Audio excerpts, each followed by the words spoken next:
الإنسان لفي خسر إلا الذين آمنوا وعملوا الصالحات وتواصوا بالحق وتواصوا بالصبر صل على محمد وآل محمد وعجل فرجهم۔ تمام تعریف رب کائنات کے لیے، یہ پوری کائنات کا خالق و مالک ہے، اور وہ حی و قیوم ہے، وہ سمیع و بصیر، علیم و خبیر ہے، وہی مدبر الامور ہے، ہمارے اور آپ کے سب کے کاموں کو چلانے والا اور مشکلوں کو حل کرنے والا وہی ہے۔ عزیزان محترم، اسی پاک پروردگار نے ہماری اور آپ کی، تمام انسانوں کی بلکہ تمام مخلوقات کی ہدایت کا انتظام فرمایا ہے، اور اس کی جانب سے ہدایت کا ایسا منظم اور معتبر انتظام ہے کہ جس کی نظیر کائنات میں کہیں اور نہیں ملتی۔ اور حقیقت یہ ہے کہ جیسا ناظم پروردگار عالم ہے، کوئی اور ایسا ناظم ہو بھی نہیں سکتا، چونکہ ناظم کے لیے کسی بھی شے کو منظم کرنے والے کے لیے، کسی بھی نظام چلانے والے کے لیے، اس کی نظامت کا دار و مدار اس بات پر ہوتا ہے کہ وہ جس چیز کی نظامت کر رہا ہے اس کے بارے میں کتنا جانتا ہے۔ ایک چھوٹی سی محفل جو کسی مبارک دن پر کسی امام کی ولادت پر منعقد کی جاتی ہے، اس محفل کا بھی ایک ناظم ہوتا ہے، نظامت کرنے والا شخص ہوتا ہے۔ اب اگر فرض کیجئے کہ وہ نظامت تو کر رہا ہے، لیکن اس کو معلوم نہیں ہے کہ کتنے منقبت خواہ حضرات اس محفل میں اپنا کلام پیش کریں گے، کتنے شعراء پڑھیں گے، اور ان کے نام کیا ہیں، اور ان میں سے کون سینئر ہے، کون جونیئر ہے، کس کو کب پڑھوانا ہے، اگر یہ نہیں معلوم ہوگا تو اس کی نظامت کامیاب نہیں ہوگی۔ ایک اچھا ناظم، ایک محفل کو نظم دینے والا ناظم اس وقت اچھی نظامت کر سکتا ہے جب وہ تمام شعراء، تمام منقبت خواہ حضرات کے ناموں سے بھی آگاہی رکھتا ہو، ان کے ماضی سے بھی آگاہی رکھتا ہو کہ ان میں سے بہترین کون ہے۔ اور ویسے تو کلام مدح امام میں ہوتا ہے، لہذا سب کا ہی کلام بہترین ہوتا ہے، لیکن پھر بھی کلام کی نوعیت کے لحاظ سے کس کا کلام زیادہ بہتر ہوتا ہے، کس کو عجلت ہے، کون بیٹھ سکتا ہے، سن سکتا ہے۔ تو جس ناظم کو جتنی زیادہ خبر ہوتی ہے، نظامت اتنی ہی اچھی کرتا ہے وہ۔ ایسے ہی میرا پاک پروردگار اس کائنات کی جو نظامت فرما رہا ہے، اس نے جو ایک نظام قائم کیا، اس نظام کو چلا رہا ہے، اسی لیے بہترین انداز میں چلا رہا ہے کہ وہ سب کچھ جانتا ہے۔ اس کے نظام میں بسنے والے جتنے انسان ہیں، جتنی مخلوقات ہیں، جو کوئی بھی ہے، ہر ایک کی حالت سے آگاہ ہے، اور اس کی یہ آگاہی، اس کا یہ علم وجہ بن رہا ہے کہ وہ ایک بہترین نظام کو چلا رہا ہے۔ بالفرض، بے عنوان مثال، صرف بات کو سمجھنے کے لیے، اگر پروردگار عالم اپنے بندوں کی حالت سے آگاہ نہ ہو تو وہ اپنے بندوں کو مشکلات سے کیسے نکالے گا؟ اس کو آگاہی نہیں ہے۔ مثال کے طور پر خاکم بدہن، نعوذ باللہ، تو اپنے بندوں کو مشکلات سے تبھی نکال سکتا ہے جب وہ اپنے بندوں کی حالت سے آگاہی رکھتا ہو۔ پروردگار عالم بطریق احسن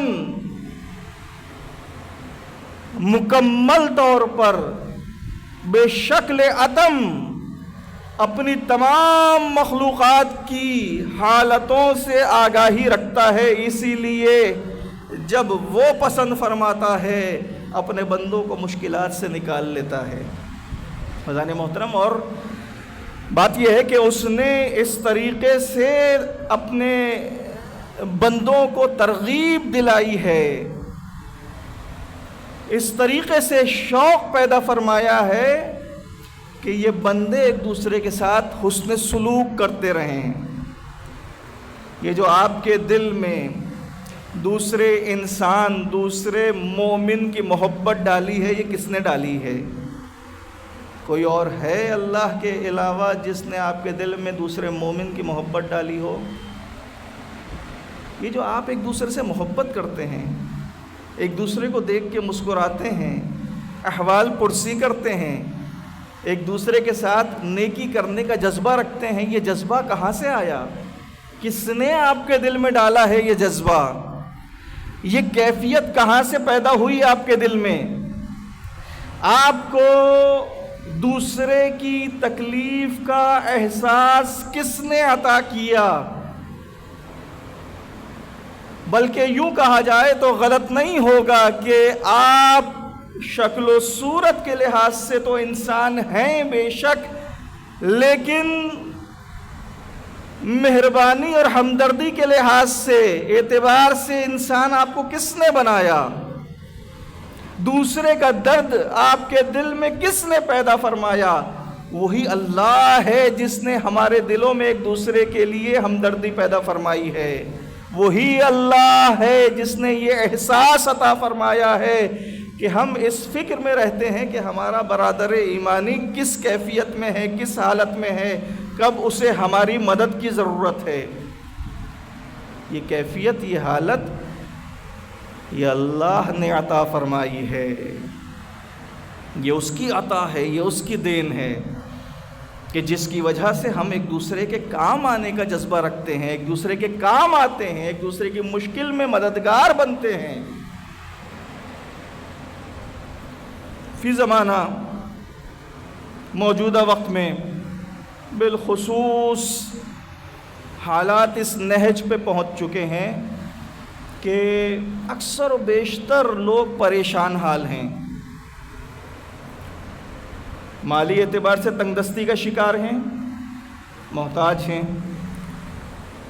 امور زندگی میں پریشانی کی کیفیت میں ہیں، معاملات اچھے نہیں چل رہے ہیں، ہر شخص کسی نہ کسی مشکل میں گرفتار ہے، کوئی نہ کوئی مسئلہ درپیش ہے، کچھ نہ کچھ اس کے ساتھ جو ہے پرابلم ہے۔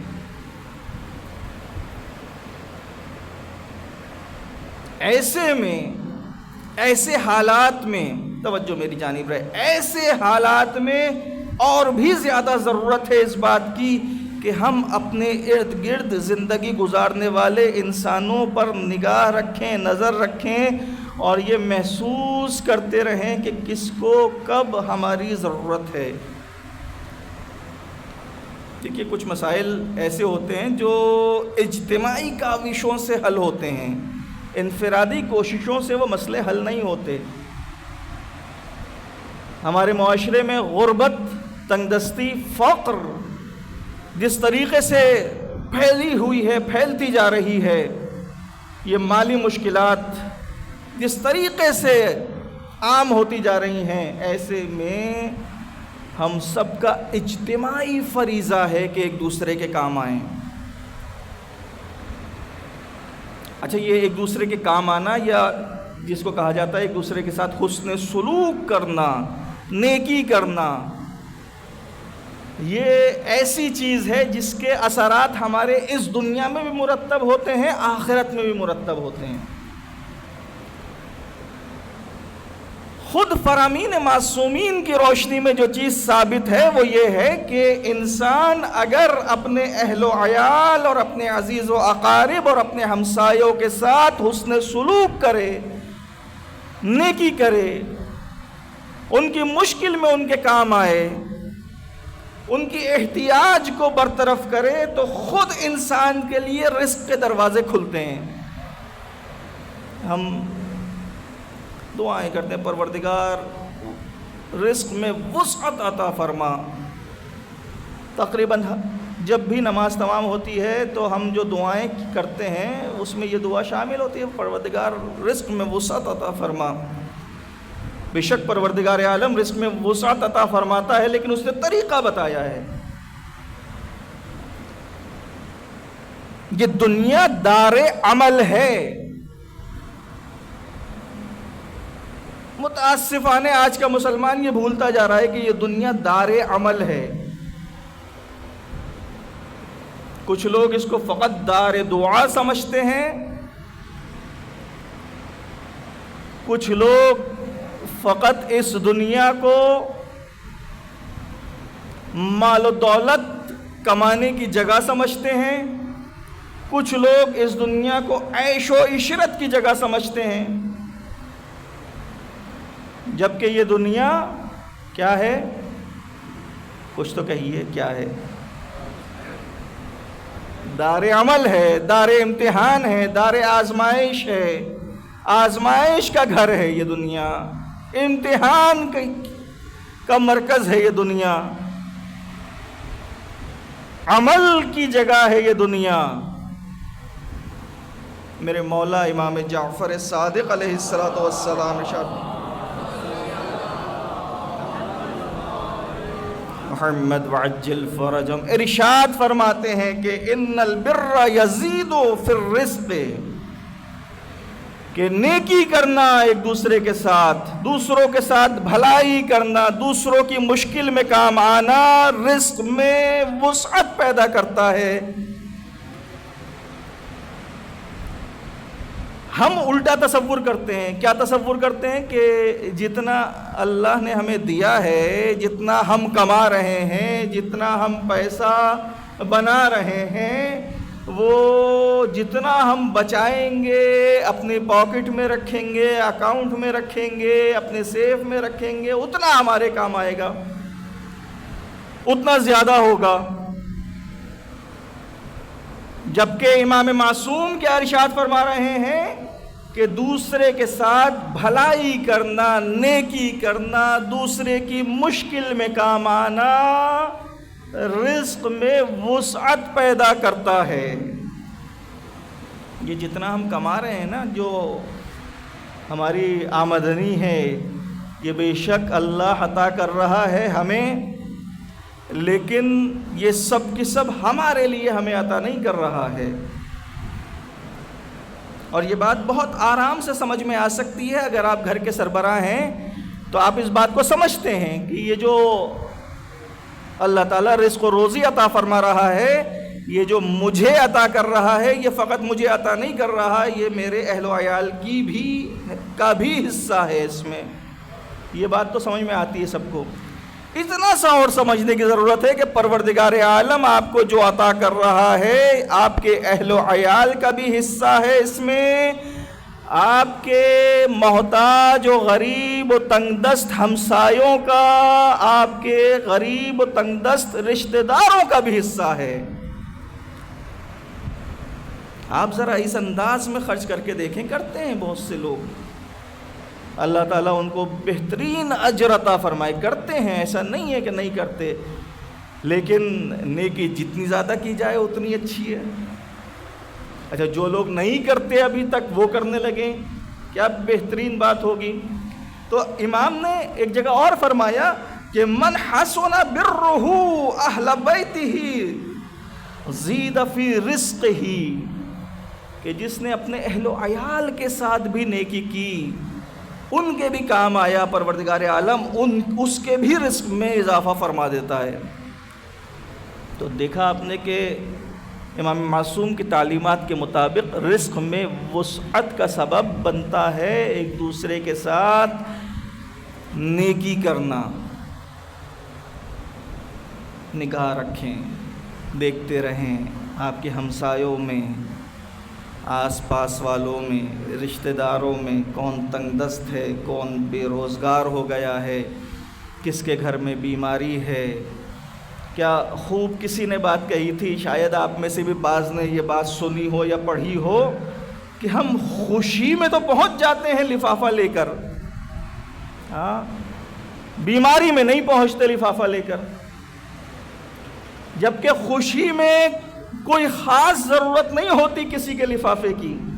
ہم اظہار محبت کرتے ہیں، وہ بھی آپ کی اظہار محبت کو اس انداز میں قبول کر لیتا ہے کہ لفافہ قبول کر لیا، لیکن خوشی میں اتنی ضرورت نہیں ہوتی جتنی بیماری میں ضرورت ہوتی ہے۔ خوشی میں آپ اتنا کام نہیں آ سکتے اس نیکی کے ذریعے سے جتنا آپ اس کی مشکل میں کام آ سکتے ہیں۔ یہ میری بات نہیں ہے، کسی سمجھدار آدمی نے بات کہی تھی، میرے کانوں تک پہنچی تھی، مجھے یاد آ گئی، جی چاہا کہ آپ کو بھی یہ بات بیان کر دوں۔ عزیزان محترم، قرآن مجید میں بھی سورہ آل عمران کی آیت نمبر 92 میں پروردگار عالم یہ ارشاد فرما، اچھا یہ ایک بات ہے کہ انسان جس مال کو کماتا ہے اس مال سے محبت بہت کرتا ہے، یعنی اپنا سب کچھ قربان کرنے کے لیے تیار رہتا ہے اس بات پر کہ جو کمایا ہے اس کو بچا لوں۔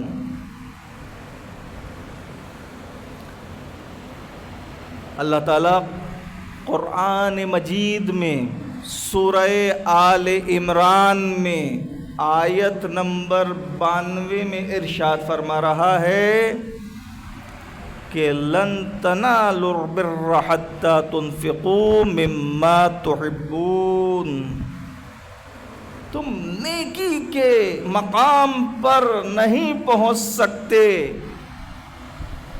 نیکی کی طرف نائل نہیں ہو سکتے اس وقت تک جب تک جس چیز سے تم محبت کرتے ہو اسے راہ خدا میں نہ دے دو۔ یعنی چاہتے پروردگار کیا ہے، اللہ کیا چاہتا ہے ہم سے؟ ہم بھی تو اللہ سے بہت سی چیزیں چاہتے ہیں، اللہ بھی ہم سے بہت سی چیزیں چاہتا ہے۔ بات یہ ہے کہ جو کچھ ہم اللہ سے چاہتے ہیں وہ اپنے نفع کے لیے چاہتے ہیں، اور اللہ جو کچھ ہم سے چاہتا ہے وہ ہمارے نفع کے لیے چاہتا ہے۔ یعنی چاہتوں میں، دونوں چاہتوں میں مقصد ایک ہی ہے کہ ہمارا فائدہ ہو جائے۔ ہاں، اللہ کیا چاہتا ہے؟ اللہ چاہتا یہ ہے کہ جس چیز سے تم محبت کرتے ہو اسے راہ خدا میں خرچ کر دو، اسے راہ خدا میں دے دو۔ اور پھر ارشاد فرماتا ہے وَمَا تُنْفِقُوا مِنْ شَيْءٍ فَإِنَّ اللَّهَ بِهِ عَلِيمٌ، اور جو کچھ بھی تم، جو چیز بھی تم راہ خدا میں دیتے ہو اللہ اس سے آگاہ ہے۔ یعنی ایسا نہیں ہے کہ اللہ آگاہی نہ رکھتا ہو، اللہ کو معلوم ہی نہ ہو۔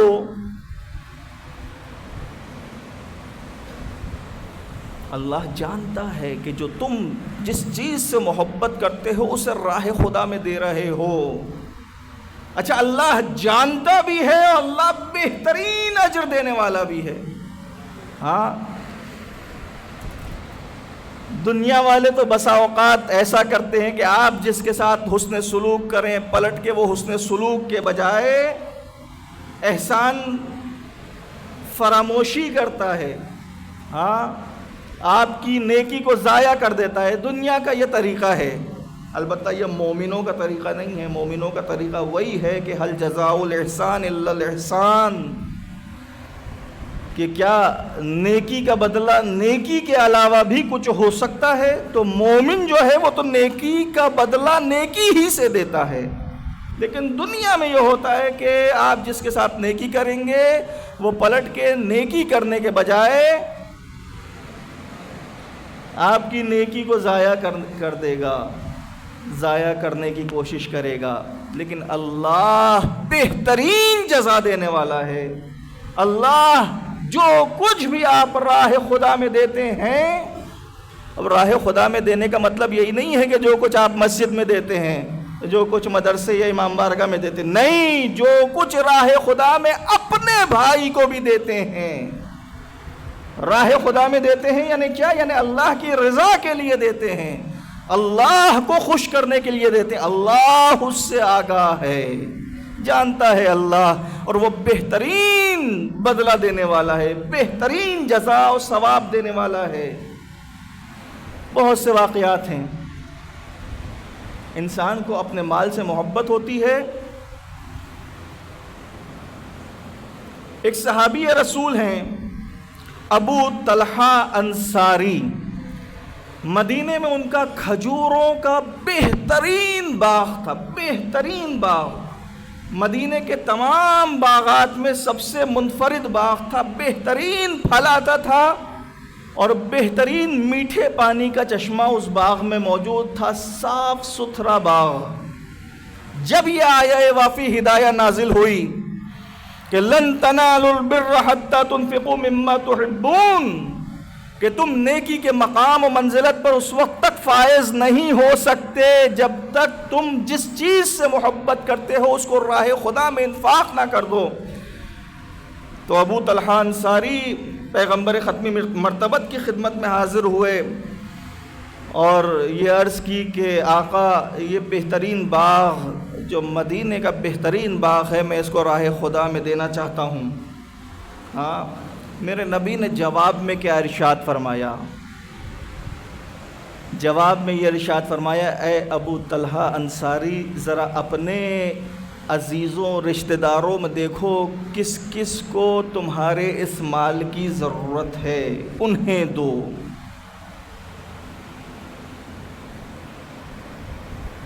پیغمبر نے یہ نہیں فرمایا کہ جو گلی کوچوں میں مانگنے والے پھر رہے ہیں ان کو دے دو۔ کیا درس ملتا ہے، کیا سبق ملتا ہے؟ سبق یہ ملتا ہے کہ جس چیز سے تم محبت کرتے ہو اللہ کی راہ میں اسے دو۔ ہم محبت کرتے ہیں، کیا کہنے میرے مولا حسین کے، مجھے مولا حسین کی سخاوت یاد آ جاتی ہے ہر موقع پر۔ ایک صلوات پڑھیں دل کھول کے، صلی علی محمد وآل محمد وعجل فرجہم۔ میرے مولا حسین نے راہ خدا میں کیا دیا؟ میرے مولا حسین نے راہ خدا میں ہم شکل پیغمبر دیا ہے،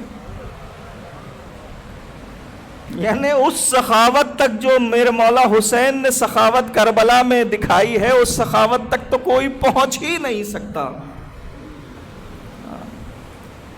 ایسے ہی جناب ابو ذر غفاری کا ایک واقعہ ملتا ہے کہ جب اپنی زندگی کے ان ایام میں جب آپ بہت بیمار تھے، بہت علیل تھے، ایک مہمان گھر پہ آیا، آپ نے مہمان سے عرض کی کہ میری حالت ایسی نہیں ہے کہ میں تمہاری پذیرائی کے لیے کچھ اہتمام کر سکوں، براہ مہربانی فلاں مقام پر میرے چند اونٹ بندھے ہوئے ہیں، ان میں سے ایک اونٹ کھول کے لاؤ اور اس کو نہر کرو اور اس سے کھانا تیار کرو اور تناول کرو۔ ہاں، وہ مہمان گیا، ابو ذر غفاری کے اونٹوں میں سے ایک لاغر اونٹ لے کر آیا، لاغر، کمزور، پتلا سا۔ جناب ابو ذر غفاری نے عرض کی کہ اے میرے مہمان، یہ کیا غضب کر دیا تم نے؟ ہاں، جو میں مہمان کی پذیرائی کے لیے اور پذیرائی کے ذریعے سے بہترین چیز اللہ کی راہ میں قربان کر سکتا تھا، اس کی جگہ تم نے سب سے کمزور اونٹ کا انتخاب کیا ہے۔ تو مہمان نے عرض کی کہ اے ابا ذر، میں نے سوچا کہ وہ فربا اونٹ آپ کے کام آئیں گے، اس لیے میں نے ایک لاغر اونٹ لے لیا۔ تو جناب ابو ذر نے فرمایا کہ یہ مہمان کی پذیرائی سے بڑھ کے اور کون سا کام ہو سکتا ہے؟ ہاں، میں اگر اس دنیا سے چلا گیا تو وہ جو فربا اونٹ کھڑے ہوئے ہیں وہ میرے کس کام آئیں گے؟ کام تو یہی اونٹ آئے گا جو میں مہمان نوازی میں قربان کر دوں گا۔ کہا کہ جاؤ ایک صحت مند فربا اونٹ لے کر آؤ۔ کیا انداز ہے، کیا انداز ہے، ذرا دیکھیے تو۔ میں بار بار گھڑی کی طرف دیکھ رہا ہوں تاکہ 1:30 بجے ہم تکبیرۃ الاحرام کہہ سکیں انشاءاللہ۔ ایک صلوات پڑھیں حضرات محمد وآل محمد، صلی علی محمد وآل محمد وعجل فرجہم۔ عزیزان محترم، تاریخ میں بے شمار ایسی باتیں ملتی ہیں، ایسے واقعات ملتے ہیں، ایسی تعلیمات، ایسی سیرت معصومین ملتی ہے کہ جو ہمیں اس بات کے لیے آمادہ و تیار کر سکتی ہے کہ ہم ایک دوسرے کے ساتھ نیکی و بھلائی کریں. اور نیکی و بھلائی تبھی کر سکتے ہیں جب ایک دوسرے سے تعلق رکھیں، آنا جانا رکھیں، صلہ رحمی رکھیں. جس چیز کا معاشرے میں فقدان تیزی سے بڑھ رہا ہے، شدت اختیار کر رہا ہے، وہ یہ ہے کہ ہم نے ایک دوسرے سے ملنا جلنا چھوڑ دیا ہے. بہن بھائی سال بھر ایک دوسرے کی شکلیں نہیں دیکھتے.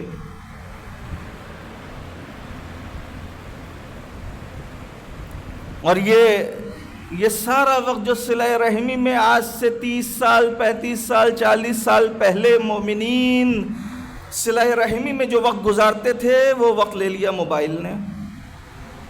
اب 2 گھنٹے 2.5 گھنٹے 3 گھنٹے لوگوں کی زبانی، یہ میں اپنا تجربہ پیش نہیں کر رہا ہوں، لوگوں کی زبانی لوگ موبائل کی اسکرین تکنے میں گزارتے ہیں. گھر میں بیٹھ کے بھی ایک دوسرے سے بات نہیں کرتے.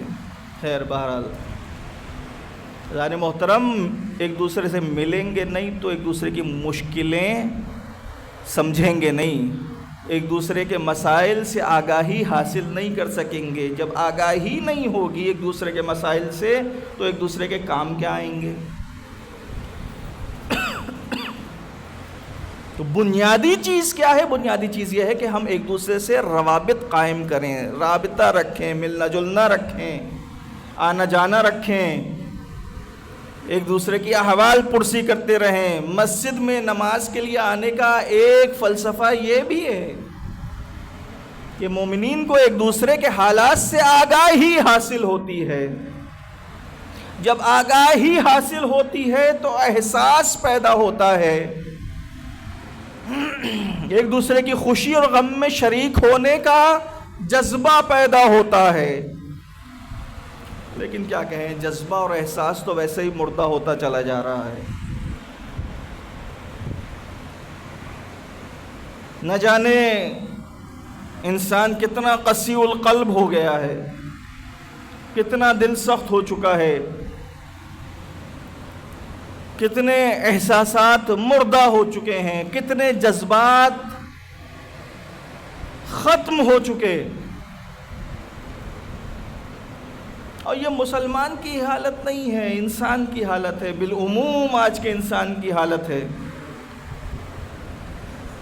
کچھ بھی ہوتا رہے معاشرے میں ہمیں احساس ہی نہیں ہے، احساس مردہ ہو گئے ہیں.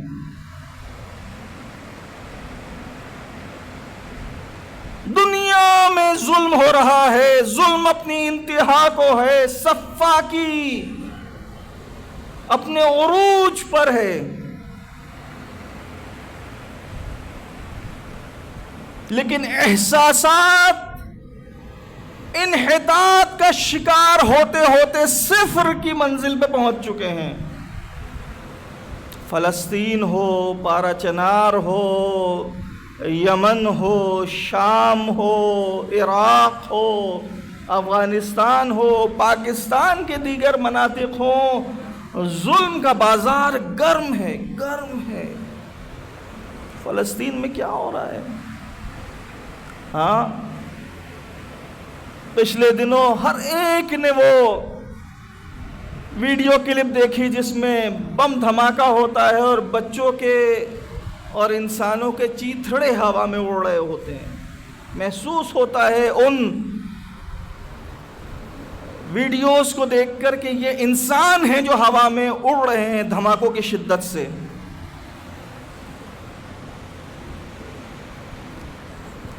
لیکن موجودہ جمہوری نظام میں ہماری اور آپ کی تو کوئی گنتی نہیں ہے، کوئی شمار نہیں ہے. ہماری حکومتوں پر، یعنی اسلامی ممالک کی حکومتوں پر بھی بے حسی چھائی ہوئی ہے. کوئی آواز نہیں ہے، کوئی احتجاج نہیں ہے، کوئی پرسان حال نہیں ہے. چھوٹے چھوٹے بچے شدید زخمی ہیں، شدید زخموں کے ساتھ اس غزہ کی جو پٹی ہے اس میں خرابوں میں، ویرانوں میں اور بلڈنگوں کے ملبوں میں تنہا چیختے پکارتے پھر رہے ہیں. لیکن وہ پاکستان جیسے ملک کا مسلمان ہو یا ترقی یافتہ اور امیر ممالک کے انسان ہو، چاہے وہ مسلمان ہو یا نہ ہو، ان کے اوپر کوئی اثر نہیں ہو رہا. میں نے ویڈیوز دیکھی، ایک بچی پوری جلی ہوئی تھی اور وہ دوڑتی چلی جا رہی تھی اور یا اللہ پکارتی چلی جا رہی تھی. ہماری اور آپ کی زندگی میں کوئی فرق نہیں آیا.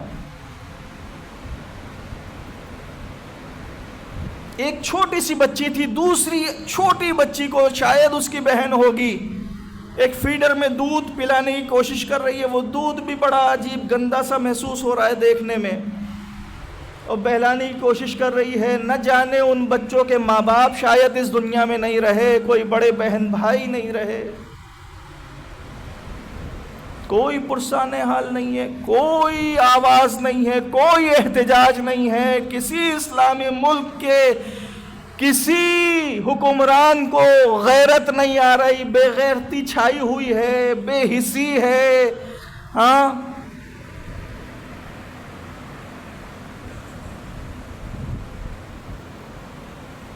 اللہ تعالی مسلمانوں پر رحم فرمائے. بارگاہ پروردگار عالم میں دست دعا بلند کیجئے. پروردگار تو یہ واسطہ حضرات محمد و آل محمد کا، مسلمانان جہان کی مدد فرما. پروردگار تو یہ واسطہ حضرات محمد و آل محمد کا، ہمیں احساس عطا فرما، مسلمانوں کو غیرت عطا فرما. پروردگار ہمیں وہ شعور عطا فرما کہ ہم حق اور باطل کے درمیان فرق کر سکیں. پروردگار تو یہ واسطہ حضرات محمد و آل محمد کا کل مؤمنین و مومنات کی جان، مال، عزت و آبرو کی حفاظت فرما. پروردگار جو مقروض ہیں ان کے قرضوں کو ادا فرما، جو بے روزگار ہیں ان کو روزگار عطا فرما. ہمارے رزق میں خیر و برکت نازل فرما، ہمارے بچوں کی حفاظت فرما. فلسطین کے مسلمانوں کی مدد فرما، آرا چنار کے مسلمانوں کی مدد فرما. امام عصر کے ظہور میں تعجیل فرما، ہم سب کو ان کے مصاحبین میں شمار فرما. ربنا تقبل منا انک انت السمیع العلیم برحمتک یا ارحم الراحمین. اللهم فصل على محمد وآله أكثر ما صليت على أحد من خلقك وعزه أن أفضل وأكرم ما جزيت أحدا من أنبيائك عن أمته إنك أنت العزيز الحكيم.